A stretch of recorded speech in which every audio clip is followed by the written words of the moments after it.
जय गुरुदेव। सवाल जवाब। स्वामी जी, असली नाम की क्या पहचान है? जवाब, नाम दिखलाई और सुनाई पड़ना चाहिए। गीता, रामायण, भागवत में, संतों महात्मा की पुस्तकों में वह नाम किस तरह है? जब आंखों से हम देखते हैं वह नाम नजर आता है, कानों से भी सुनते हैं, पर परमात्मा की आवाज सुनाई नहीं पड़ती। महात्मा की पुस्तकें यह कहती हैं कि कानों से भगवान की आवाज सुनाई देती है और आंखों से उसकी रचना और उसका रूप दिखाई पड़ता है।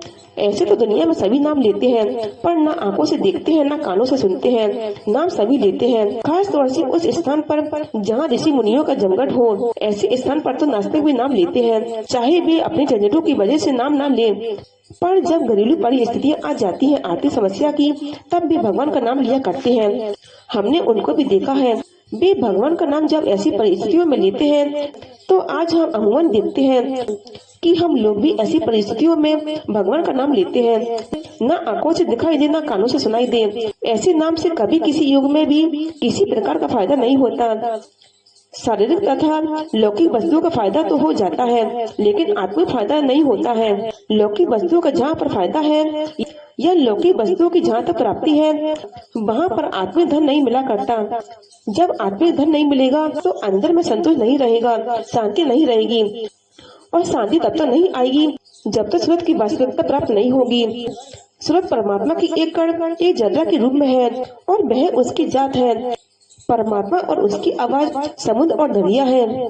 तो जब वह आवाज ना मिली, ना सुनाई दी, तो सूरत को शांति नहीं। और जब तक यह सूरत नाम के साथ अपना संबंध ना कर ले, तब तक यह निश्चय है कि शांति नहीं मिलेगी। तो नाम सभी लेते हैं, पर नाम को पाते नहीं। नाम से संसारिक लाभ उठा लेते हैं, पर परमार्थिक फायदा जीव कल्याण का नहीं होता है। इसलिए संतों और महात्माओं ने जिन नाम की महिमा की है और जिसको हम जपते और बजते हैं, वह नाम आत्मिक फायदे का नहीं है, लौकिक फायदे का है। और हो सकता है, लेकिन आत्मिक उन्नति नहीं होगी। यानी सूरत जीवात्मा परमात्मा को प्राप्त नहीं कर सकती, और हमको करना है परमात्मा को प्राप्त। हमारी सूरत को उस नाम से जुड़कर उस नाम को पाना है। वह नाम उधर से ऊपर से आ रहा है, कैसे सुनाई देगा? बाहर के कानों से नहीं, अंदर के कानों को खोलो और अंदर की आवाज को सुनो और अंदर की दृष्टि खोलो। अंदर की दृष्टि खोलने पर अंदर का रूप और उसकी रचना नजर आए। बाहर की आंखों से अंदर की रचना दिखाई नहीं दे सकती, बाहर के कानों से अंदर के शब्द सुनाई नहीं दे सकते। अंदर की आंख अलग है और अंदर के कान भी अलग है। तो कहते हैं कि कैसे खोलो? कहते हैं उल्टो। जो बाहर को देखते हो तो अपनी पुतलियों को अंदर उलट दो, एक तक आकाश मार्ग की ओर देखो। इसका नाम है उलटना। दृष्टि को ऊपर उलट दिया।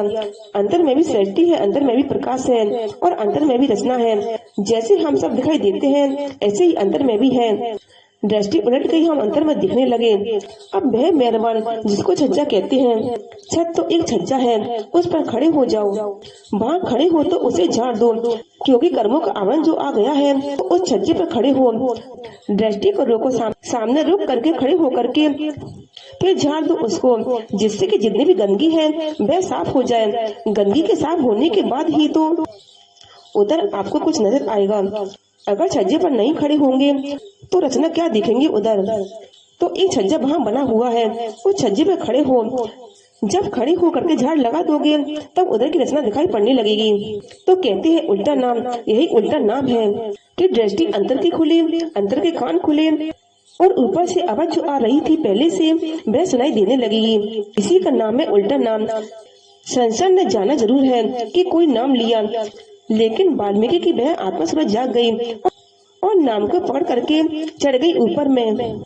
ऊपर में गई तो ब्रह्म पद को प्राप्त किया। वहाँ उन्होंने उसका साक्षात्कार कर लिया। तो आंखें उल्टो तभी कुछ होगा, नहीं तो कुछ नहीं होगा। दुनिया क्या करती है? आंखें उलटती नहीं। जाप सब करते हैं, नाम सब लेते हैं, कोई न कोई नाम भगवान का लिया ही करते हैं, लेकिन कानों से भी नहीं सुनते, आंख भी नहीं उलटते हैं। भाई क्या छज्जे पर खड़े होंगे और क्या झाड़ लगाओगे और क्या उसकी रचना को देखोगे? तो दुनिया इसी में फंसी हुई है, और जो फंसे हुए हैं उन्हें क्या, बेचारों को क्या होगा?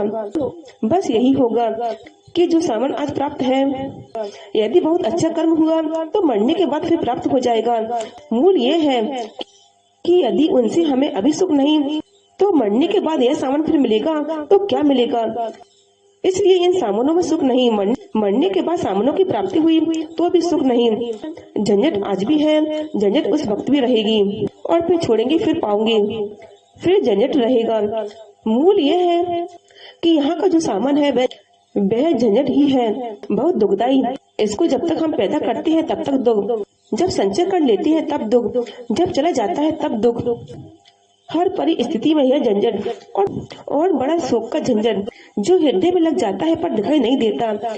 यह मन की यह तीर की बुद्धि, वह कमी और कमजोरी और संसार की आसक्ति, उसका वह तीर है जो हमेशा हमें चुभता रहता है, और कभी इस दुख से झंझट से बरी नहीं हो सकते। ऐसी पीड़ा से उपराम होने के लिए नाम को हमें पाना चाहिए था। उस नाम को हमने अंतर में छोड़ दिया।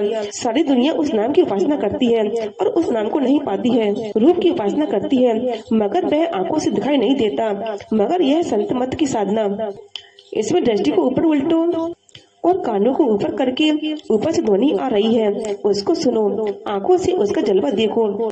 जब दोनों आंख खुल जाएंगे ऊपर चल पड़ोगे।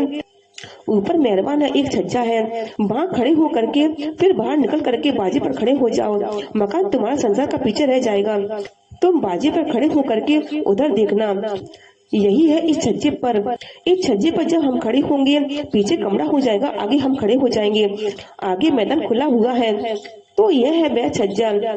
चतुर अंतःकरण की ओर इशारा करके हम कमरे में बंद हैं। अभी हमारी दृष्टि नहीं बनी, हमने अपनी दृष्टि को उसकी तरफ उल्टा नहीं कि छज्जे पर ले जाए इस दृष्टि को।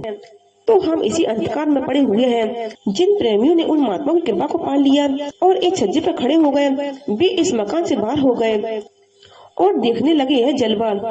हर घट में हर किसी के पास होता है, लेकिन दुनियादार इसको नहीं समझ सकते हैं। यह है गूढ़ रहस्य, अकथनीय रहस्य, जिसको अभी तक किसी ने नहीं समझा। तो इस संसार से झंझट से बरी हो, उपराम हो, निकलो यहाँ से जितनी जल्दी हो सके उतनी जल्दी, और कोई आसक्ति नहीं, कुछ नहीं। जय गुरुदेव।